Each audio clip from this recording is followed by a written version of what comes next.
નમસ્કાર મિત્રો. ગોપાલ ઇટાલિયાના ગઢમાં રાજુ કરપડાની બેટિંગ. શું હવે રાજુ કરપડા ગોપાલ ઇટાલિયાના ગઢમાં પહોંચી ગયા છે અને તેમજ ત્યાં જઈ સભાનું આયોજન કર્યું છે?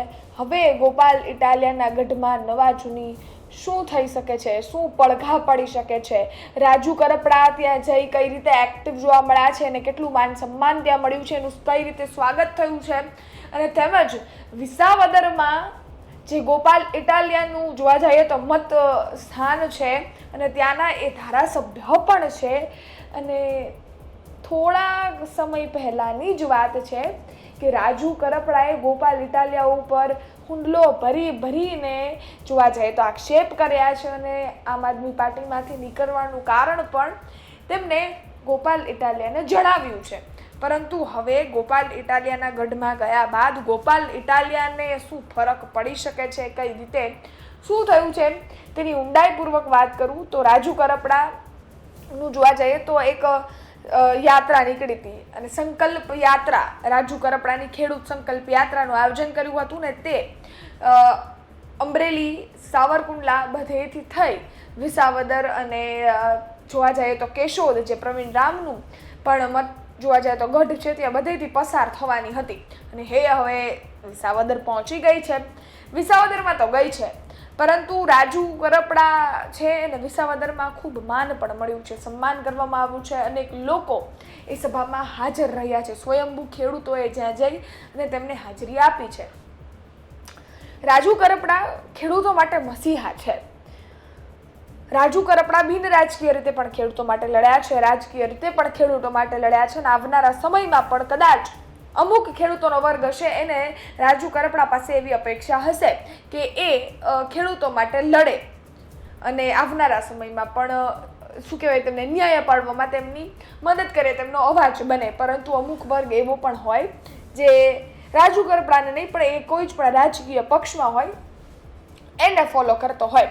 તો હવે જે વિસાવદરમાં રાજુ કરપડા ગયા છે ત્યાં ખેડૂતોનો વર્ગે એમનો ખૂબ સાથ આપ્યો છે અને એની લાગણીઓ પણ છે એમની સાથે. કારણ કે તમે કોઈ માટે લડો, તમે કોઈ માટે બાજો, કે તમે કોઈને ન્યાય અપાવડાવવા માટે સામા પવને ચાલો, સરકારની સામા પવને એકવાર તમે ચાલી જાઓ તો એ વર્ગનો લાગણી તમારા સાથે હોવી એ ખૂબ સ્વાભાવિક વસ્તુ છે. અને રાજુ કરપડા સાથે પણ એ જ વસ્તુઓ છે. ખેડૂતોને એટલે જ તેમની ઉપર લાગણી છે, અને તેમજ લાગણી હોવા ઉપરાંત તેમને એક ખેડૂત નેતાનો ટેગ મળ્યો છે. હવે વિસાવદરમાં ગયા છે. આવનારા સમયમાં સ્થાનિક સ્વરાજ્યની ચૂંટણી નજીક છે. વિસાવદરમાં ગયા તો છે, પરંતુ એ જોવા જઈએ તો પૂર્વ આપ નેતા હતા અને ગોપાલ ઇટાલિયા સામે ખૂબ જોવા જઈએ તો પ્રહારો કર્યા હતા ને એવી પણ વાત કરી હતી કે જ્યારે ગોપાલ ઇટાલિયાને વિસાવદરમાંથી જીતવું હતું ત્યારે એની માટે અમે રાત દિવસ એક કરી દીધા હતા. રાત દિવસ એક કરી તેમને જીતાડ્યા પડતા. તેમનું મોલ એટલે તેમનો વળતર અમને શું મળ્યું, આવી વાત પણ જ્યારે રાજુ કરપડાએ આમ આદમી પાર્ટી છોડી હતી. હવે એ જ વિસાવદરમાં જ્યાં રાજુ કરપડાએ ગોપાલ ઇટાલિયા માટે લડત લડી હતી, ગોપાલ ઇટાલિયા માટે શું કહેવાય નારા લગાડ્યા હતા એક સમયે, અને તેમજ તેમને લઈ અને ચૂંટણી દરમિયાન તેમનો પ્રચાર કર્યો હતો. એ જ વિસાવદરમાં ગોપાલ ઇટાલિયા વિરુદ્ધ ગયા છે અને તેમજ ખેડૂતોની સાથે ત્યાં પહોંચ્યા છે. હવે આવનારા સમયમાં ગોપાલ ઇટાલિયાને આ કેટલું પચે છે એ તો આવનારો સમય બતાવશે. કારણ કે ત્યાં ગયા હશે એટલે કંઈક તો નવા જૂની થઈ જ હશે. એમનેમ તો ત્યાંથી આવી નહીં જાય, કારણ કે જે પણ વસ્તુઓ થઈ હોય એ રાજકારણમાં એક સીધો સિમ્પલ ફંડા લોજિક છે. કોઈ તમારું લાંબા સમય સુધી મિત્ર નથી હોતું કે કોઈ શત્રુ નથી હોતું. સમય આવતા બધા દાવ લઈ લે છે.